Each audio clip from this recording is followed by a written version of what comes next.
Hello, my name is Keshwani. That's K-E-S-H-W-A-N-I, Keshwani. I have been solving math problems for GRE out of this book here, practicing to take the GRE General Test, the 10th edition. If you do not own this book already, purchase one immediately. You're going to need it in order to prepare for the exam. It contains 7 real GRE tests. The problem that I'm about to solve is the one that you're going to find on page number 362, number 13. Number 13.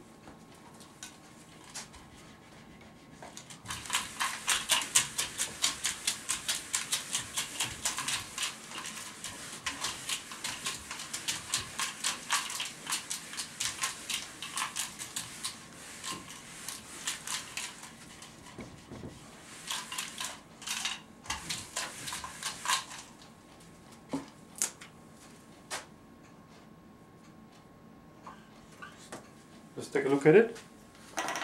They tell you that 0 is greater than A. In other words, this is very cute, very annoying way of saying that A is negative. Because instead of telling you that A is less than 0, they tell you that 0 is greater than A, which happens to be greater than B.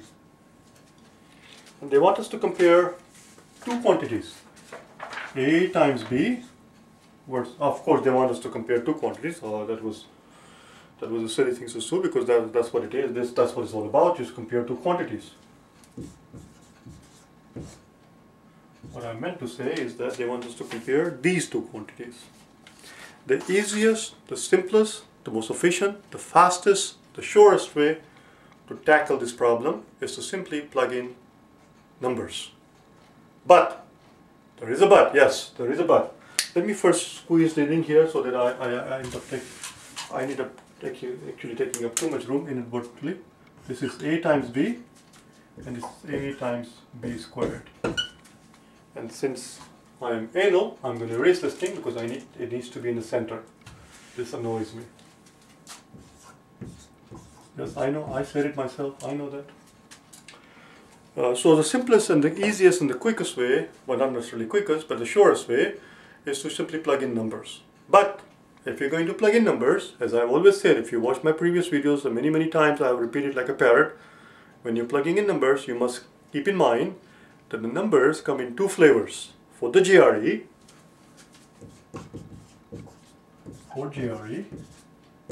numbers come in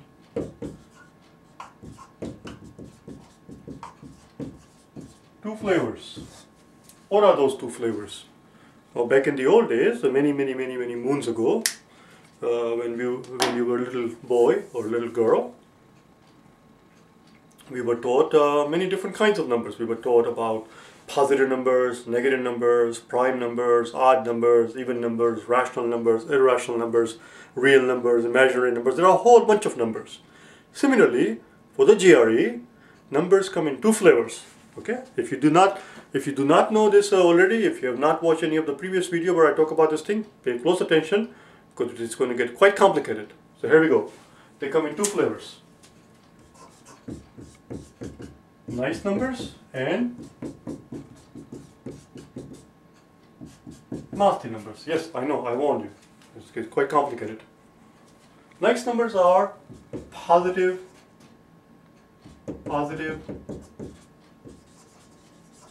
whole numbers. Any positive whole numbers.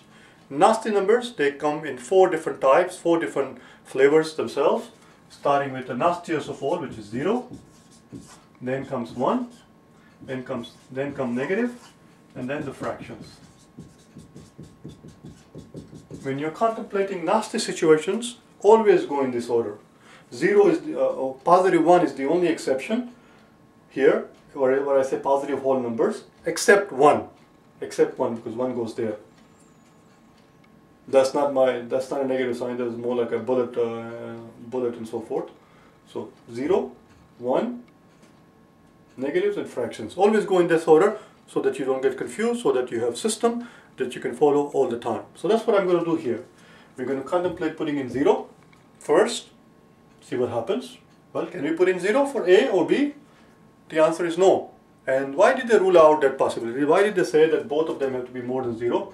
Or sorry, rather, they cannot be 0. Right here it says, it says 0 is more than A, rather A is less than 0 and B is less than 0. So they have ruled out the possibility of either A or B being equal to 0. Why did they rule that out? Because if either A or B were allowed to be 0, were is hypothetical, if either A or B were allowed to be 0, the two quantities would have been equal to each other, because if A is 0, then A times 0 times B would have been 0, and if B is 0, then B times A would have been 0, and 0 squared is 0, and two quantities would have been equal, but they have ruled that possibility out. Let's try 1. Can we put in 1? Well, let's see. We are told that 0 is more than A, or in other words, A is less than 0. If A is less than 0, how the hell can it be 1? So they ruled out 1. Let's try negative. So we have two possibilities. We're going to try both of them and see what happens. First, we're going to try negative numbers, then we're going to try fractions. So let's put in negative numbers. So would you agree? Would you agree with this part? 0 is greater than negative 1, and negative 1 is greater than negative 2. Would you agree to that? Of course we would. It's very simple. And let's do it out. So if A is negative 1 and B is negative 2, negative 1 times negative 2, negative 1 times negative 2 gives me positive 2. Let's see what we get here. Same thing again, negative 1 times negative 2 here is going to give me positive 2, and positive 2 squared is going to become positive 4, which of course is more than 2. The answer in this case is B. Answer in this case is B.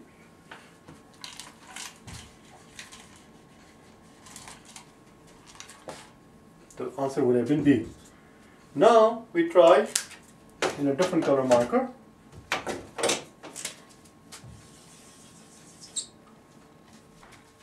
I don't have to write down that positive 2 squared is more than positive 2. You know that already. So we have taken care of negatives. Now let's try fractions. Would you agree? I have to make this 0 darker because it bothers me. Oh, this is not helping. I do not know why it bothers me. Don't ask me that. I do not know. I wondered about that myself. That's just how it is. Alright, let's try in a second scenario where we're going to do negative number, fractions rather. Would you agree that 0 is more than negative half? And would you agree that negative half is more than, let's put in negative quarter. Would you agree that negative quarter is more than negative half? Of course, negative quarter is more than negative half, because negative quarter is closer to 0. Here's your number line. If this is 0 and this is half, negative quarter would have been here. Not would have been here, would be here. I didn't say would have been here, would be here rather, not would have been. Okay? So as you can see, negative quarter is more than negative half. So we're going to try the green marker at the bottom here.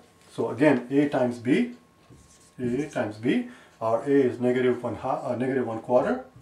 Negative 1 quarter times negative 1 half.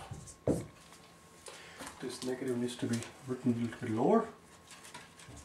Negative times negative is positive, and 1 quarter times 1 half is 1/8. So it's positive 1/8. And here we have A times B whole squared. We already know that A times B is positive 1/8. So what we have here is positive 1/8 squared, which is 1/64. And of course, 1/8 is more than 1/64. Voila! As you can see, the directions of the sign changed. Direction of the sign changed. Before we had this. Watch this. Before we had this. And now we have this. The answer now is A. Before it was B. Voila. We have a conflict. Conflict is what we were looking for. Since we have, well, no, we were not looking for it. We were trying to see if there is a conflict. Because there are 4 answer choices here. A, B, C, and D obviously. Because when we pick A in the quantitative comparison question, what we're claiming is that the quantity in column A is always bigger. Always bigger. When we pick B as an answer, for example, had we stopped here, had we not done this bottom part, and had we stopped here and picked B for the answer, what we would have claimed is that the quantity in column B is always, always, always greater. And we would have been wrong because we found that in a scenario like this, when we're dealing with fractions, the quantity in column A turns out to be bigger. So if we pick A, it means quantity in column A is always greater. If we pick B, what we're claiming is that the quantity in column B is always greater. If we pick C, what we're claiming is that two quantities are always equal. Therefore, to cover that aspect of the requirement that whatever you say has to be true all the time, well, the only way one can do that is by making sure that one covers one's derriere. And therefore, one has to contemplate all the different weird scenarios. And they come in 4 different flavors: 0, 1, negatives, and fractions. Have a system. Follow this system, follow this pattern, and you'll be okay. Always remember, the numbers come in 2 flavors: nice and nasties. Notice I didn't even bother with nasty because we could not. Only thing that applies there is the nasty one, because they ruled out positive, they ruled out 0, they ruled out 1. So obviously we have to take care of, we have to look at negatives and fractions. That's all. So because we have conflict one more time, therefore the correct answer is D for this problem. The correct answer is D. That's it. I hope you found it helpful. Only 34% of the people, who took the exam got this particular questions right. Only a third of the people, 2/3 of the people who took the exam had difficulty with it, they got it wrong. But I hope you found it helpful. If you wish to get hold of me for personal private tutoring, I tutor, obviously I do face-to-face tutoring. I also do tutoring over the Skype via internet, and I also do tutoring over telephone lines. I know it sounds weird, but it does work. Try it if you like. If you wish to get hold of me, go to my website at www.for4gre.com and send me an email. Or you could go to www.KeshwaniPrep.com and you can get hold of me as well from there by email, obviously. Alright, thank you again.